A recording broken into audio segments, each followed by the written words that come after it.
Ebola research, then the search for a vaccine, began here at Purdue's biology lab going back at least 12 years. It's not the virus that causes the harm with Ebola.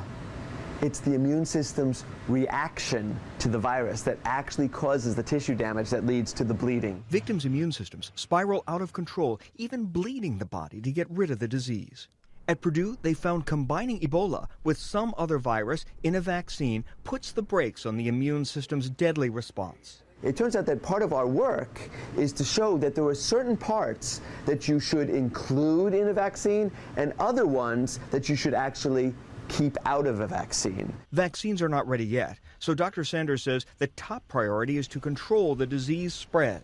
The longer the epidemic goes on, the greater the likelihood that the virus could be transmitted by an airborne route. Ebola does not spread in the air now, only by bodily fluids, so it's got to be contained before it can morph into an airborne disease. I call it Ebola, the good, the bad, and the ugly. Good, he says, because it has characteristics that could one day deliver helpful genes to patients with lung disease.